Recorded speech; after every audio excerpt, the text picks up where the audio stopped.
The boy's hand trembled as he opened his fist.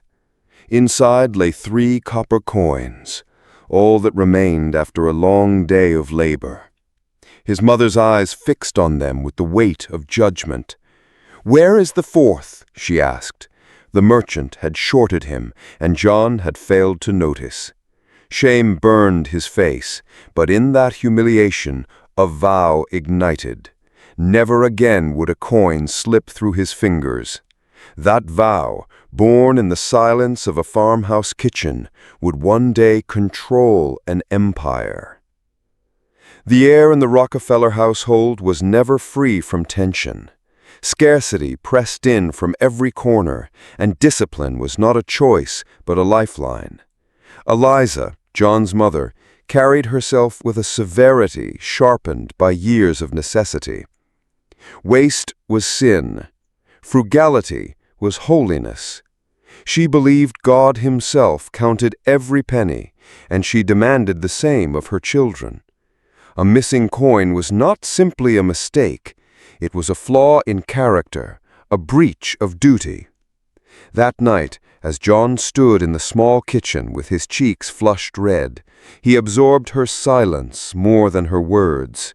He had failed to guard money. He had failed to guard trust.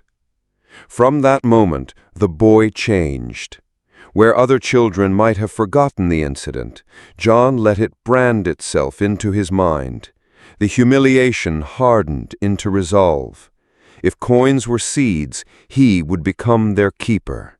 If pennies were soldiers, he would become their commander. Every cent mattered, and he would never again be careless. His father, William Avery Rockefeller, taught him the opposite lesson by example. William strode into town with a bottle of homemade cure-all, pitched it with booming confidence, and left with pockets jingling. He was a gambler, a trickster, admired for his daring but mistrusted for his lack of discipline. He earned quickly and spent quickly.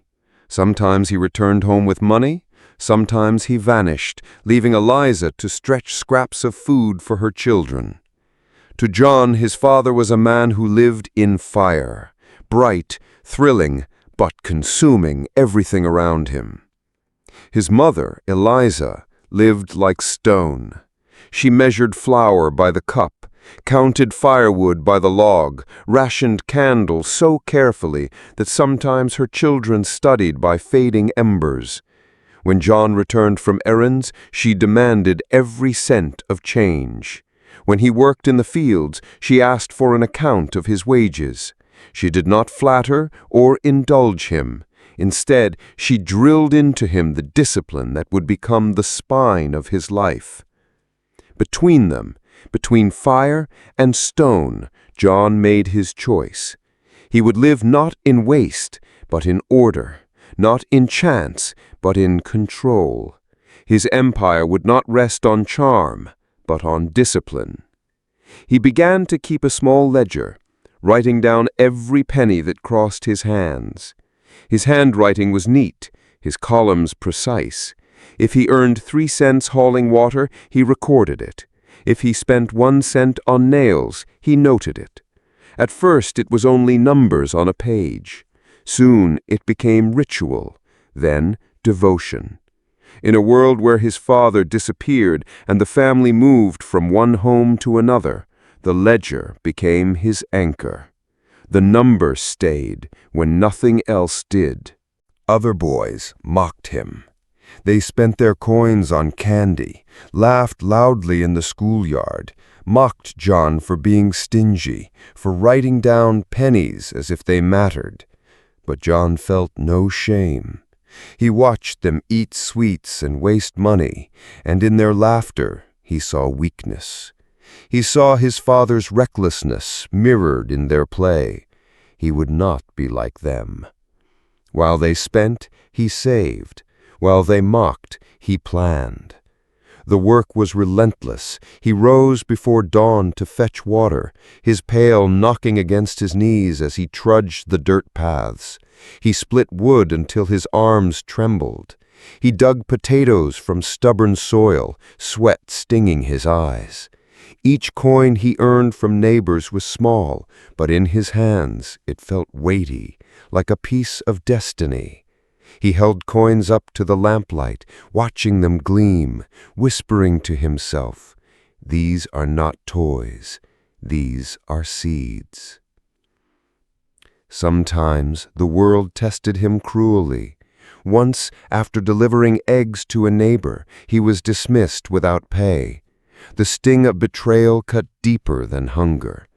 That night he sat staring at the empty basket long after his siblings had gone to bed. A rule carved itself in his mind. Never again would he work without certainty. Payment would be clear. Trust alone was not enough. He would demand accountability. He experimented, even as a boy, with small enterprises. With his savings, he bought candy in bulk, then sold it piece by piece at school. The margin was slim, but it was profit nonetheless. When he counted his earnings that night, he felt a thrill unlike any other. This was not merely sweat turned into money. It was thought turned into growth. He realized that money could multiply through strategy. Still, discipline governed everything. For every coin earned, most were saved. He tucked them into a wooden box, locked it away, and marked them in his ledger with near religious devotion. He guarded his coins not for pleasure, but for power. They were his soldiers, and he would deploy them carefully. As his savings grew, neighbors began to notice. Farmers hired him not only for labor, but because he was trustworthy. Shopkeepers respected his precision. Even classmates came to him for small loans, promising to repay him when they could. John agreed, but never for free. He charged interest, modest but firm. And when the money returned larger than before, he felt a new certainty. Money could work even while he rested. His soldiers could march without him. Some borrowers delayed repayment, but John never lost his calm. He persisted, asked again, insisted politely but firmly until the debt was paid. It was never about the coins alone. It was about principle. Discipline was nothing if it faltered at excuses. He began to see his life not as random chores, but as training.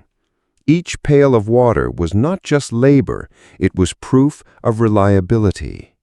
Each cent recorded was not just arithmetic, it was practice for stewardship. In his seriousness, he stood apart. While others played, he built reputation. While others wasted, he gathered. One evening, after months of saving, he counted his coins and realized the sum was more than most boys could dream of. He placed them in a jar, hid it, and stared at the lamplight flickering across the glass. Beyond his small world lay banks, businesses, industries rising. He had only coins, but he felt certain he would command more. He whispered to himself a vow, "I will save, always." The years sharpened him further. He worked in harvest fields, sweat soaking his shirt, blisters tearing his hands. Yet every coin was guarded, every wage recorded. He studied merchants in markets, memorizing how bargains tilted. He watched neighbors fall into debt and vowed he never would. His father's reckless laughter echoed now and then when William returned from the road, boasting of fast profits. But John remained unmoved. He would not gamble. He would not waste. He would build slowly, brick by brick, cent by cent. Then came the night of the storm. Rain lashed the farmhouse, thunder rattled the walls, lightning cut across the sky. His siblings huddled near their mother, frightened, but John sat alone at the table, his ledger open, his pencil steady. Outside, chaos roared. Inside, his numbers aligned in perfect order. He paused only once to write the words he had whispered before, but never dared commit to paper. I will be the best moneymaker. He underlined them twice, his hand firm even as the lamp flickered. That vow did not belong to a boy. It belonged to the man he would become. The storm passed, but the words endured. Years later, when Rockefeller commanded an empire of oil, when his clerks recorded millions in ledgers that stretched across states, when rivals cursed his name and admirers praised his genius, he still returned to that creed. He still demanded accounts to the last cent. He still measured waste as sin. He still saw coins not as toys, but as seeds. The richest man in history began with failure. A missing penny, a mother's stern gaze, a boy's burning shame. But from that failure he carved discipline. From that shame he forged resolve. And from pennies he built an empire. Discipline before wealth. Savings before empire. This was John D. Rockefeller's first law, born in the silence of a farmhouse kitchen, carried through storms and labor, and never abandoned. It was the law that transformed copper coins into oil fields, nickels into railroads, pennies into power. It was the vow of a boy, and it became the creed of a titan.